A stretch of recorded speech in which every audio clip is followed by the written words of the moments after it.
Welcome back, scholars, to our Digital Academy. I am Professor Spark. Whether we are turning the pages of a timeless novel, our mission remains the same. Will today's sweep us into the concert hall? Let's find out together. Welcome to this explainer.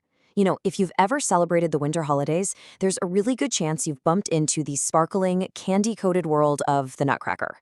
It's a massive global tradition, right? A total staple of December festivities filled with dancing snowflakes and waltzing flowers. But today, we're going to dive deep beneath that familiar sugary surface. We are going to peel back the layers of this iconic masterpiece to uncover a fascinating world of historical reflections, profound philosophical questions, and deep personal emotional currents. Honestly, by the time we wrap this up, you will never hear this music exactly the same way again. Okay, let's dive into this by clearing up an incredibly common misconception right off the bat.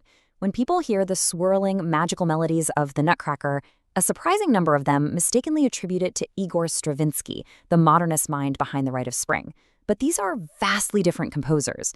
The true mastermind behind this beloved 1891 to 1892 score is actually Pyotr Ilyich Tchaikovsky. Tchaikovsky was an absolute master of the Romantic era, famous for his lush, melodic, and just deeply emotional orchestrations. And establishing his authorship here is absolutely crucial because his specific genius and his personal life are exactly what give this ballad its hidden depths. So, what exactly is the Nutcracker, structurally speaking? Well, when it premiered in St. Petersburg back in December 1892, it was strictly categorized as a ballet faire. This is a very specific, enchanting genre of festive fairy tale ballet that heavily prioritizes fantastical storytelling, onstage magic, and just massive visual spectacle. It was adapted by Alexandre Dumas from E.T.A. Hoffmann's original 1816 story, and then brought to the stage with choreography by Marius Petipa and Lev Ivanov. The whole thing was designed from the ground up to be a total feast for the senses, perfectly capturing the pure, unfiltered wonder of childhood imagination. To kind of get our bearings, let's quickly trace the tip of the iceberg, Clara's fast-paced, magical journey from evening to early morning. Our story kicks off at a grand Christmas Eve party, where young Clara receives a wooden nutcracker from her mysterious godfather, Drosselmeyer. By midnight, that ordinary house completely transforms into a terrifying battleground between giant mice and toy soldiers. As the clock strikes 1, Clara and her newly transformed Nutcracker prince are journeying through a breathtaking, magical snowy forest, which ultimately leads them, by 2 in the morning, right into the vibrant land of sweets. And the whole shebang wraps up with Clara back home, leaving us with that lingering, magical question, did she just dream the whole thing? Part 1. Imperial Russian Roots. Let's move to and see how this builds into the broader, late 19th century world of the Romanovs that heavily influenced the ballet. When you think about the opulent party scene in Act 1, you're not just looking at some generic holiday cheer. You're actually looking at a mirror held directly up to late 19th century Russian high society. Under the Romanovs, there was a massive cultural emphasis on spectacle and grand bourgeois festivities. Furthermore, the inclusion of those life-sized dancing mechanical dolls in the party scene is a direct nod to the Industrial Revolution. Society at that time had an absolute obsession with automata and mechanical wonders. So Tchaikovsky is brilliantly reflecting a rapidly industrializing world right there on the ballet stage. And sitting right at the center of that industrial, magical crossover is the character of Herr Drosselmeyer. He isn't just a slightly creepy godfather with an eye patch, right? Drosselmeyer is an inventor and a toy maker who perfectly embodies a major cultural tension of the 19th century. On the one hand, he represents Enlightenment rationality, the cold, calculated clockwork mechanics of his toys. But on the other hand, he wields boundless, romantic mysticism and magic. He acts as the ultimate bridge between the logical, waking world and the limitless realm of dreams. This brings us to the famous Act 2 divertissements, or the short dances. You'll notice how these map directly to commodities. The Spanish dance represents chocolate, the Arabian stands for coffee, and the Chinese for tea. While today we just see these as delightful character dances, historically, this represents a classic 19th century World's Fair mentality. It's a sampling of global cultures through a Western imperial lens. It's fascinating because it subtly mirrors Russia's own expansionist identity and its growing cultural exchanges at the end of the 19th century, all packaged neatly into a magical box of sweets. Part 2. Reality versus fantasy. Now, we're going to plunge into deeper waters to explore the philosophical ideas embedded directly into the music. And this brilliantly illustrates the core contrast between reality and fantasy. Tchaikovsky doesn't just show us this contrast visually, he actually makes us hear it. The music of the mundane reality in Act 1 is filled with stately, somewhat rigid marches and gallops. It's very grounded. But the second we cross over into the fantastical dream, like that breathtaking snow scene, the music immediately shifts into these ethereal, flowing, shimmering lines. Philosophically, this suggests something profoundly beautiful, that wonder and transformation aren't locked away in some alternate dimension, but are actually accessible within and transcend our everyday material reality. This theme of transformation is incredibly central to Clara's personal evolution. Just follow her journey through this conflict. She starts as a child weeping over a broken wooden toy. But then comes that midnight battle against the mice.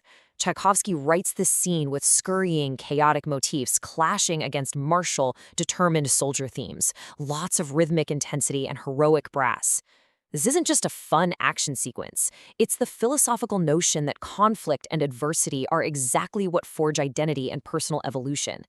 Through this terrifying trial, the wooden Nutcracker literally hardens into a heroic prince, and Clara transforms from a frightened child into a brave heroine who throws her slipper to save the day.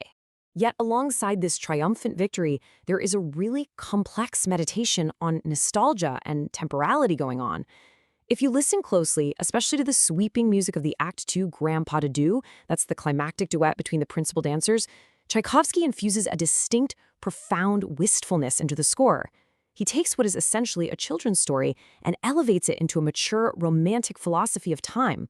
It tells us that while the magic and innocence of childhood are inevitably fleeting, the memory of that magic endures as a profound source of solace as we grow older. Part 3, The Burning Heart. Let's reach the absolute emotional ocean floor of this explainer and uncover the personal grief hidden inside the music. Tchaikovsky's emotional spectrum here is incredibly vast. He uses lush strings to convey the mature warmth and romantic longing of the Grand Pas de Deux. He uses woodwinds and percussion to capture the sparkling lightness of joy and wonder. But interspersed throughout all of this are fragile, beautiful adagios, those slow, fluid musical movements that convey deep melancholy. The music doesn't just sound pretty for the sake of it. It acts as a highly immersive emotional landscape, capable of carrying both the lightest whimsy and the heaviest human fragility.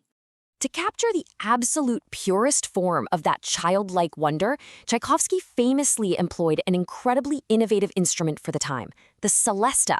Get this, he actually had this instrument secretly shipped to Russia so his rivals wouldn't discover it before the premiere. Its delicate, tinkling, bell-like tone was perfectly suited for the dance of the Sugar Plum Fairy. It's a totally brilliant orchestration choice that physically manifests pure, unadulterated childlike delight into sound. So, the crucial point is this. Why is there so much wistfulness and melancholy lurking right beneath that tinkling magic? Analysts and historians are quick to point out that during the composition of the Nutcracker, Tchaikovsky was experiencing immense personal turmoil, which included the recent tragic loss of his beloved sister. He poured his own personal grief directly into this score. He used the sugary, fairy tale surface of the ballet as a vessel for profound sorrow and ultimately resilience. The deeper layers of this music are tragedy forged in the fires of a burning heart. And honestly, that is exactly what makes the music feel so universally moving. Part 4. Experiencing the magic. Now, let's bring it all back to the surface, armed with a completely new understanding. The best way to truly grasp everything we've just unpacked is to see it in action. I highly recommend seeking out a highly acclaimed full Russian-style production of the Nutcracker on YouTube. Watching a high-quality performance with strong production values will allow you to apply everything you've just learned. You'll hear the Enlightenment rationality in Drosselmeyer's entrance, you'll recognize the imperial overtones in those Act 2 dances, and most importantly, you'll feel the deep, burning heart of Tchaikovsky's orchestration right beneath the spectacle. I want to leave you with this final, provocative thought as we wrap up this explainer. When Clara wakes up, grasping her wooden doll, we are left wondering, is wonder truly accessible in our everyday reality, or is it all just a fleeting, beautiful dream? The next time you hear the sparkling notes of the Nutcracker playing in a shopping mall or a concert hall, I encourage you to listen just a little bit closer. Listen for the melancholy beneath the sparkle, and remember the burning heart of the genius who invited us all to dream. Thanks for joining me on this deep dive.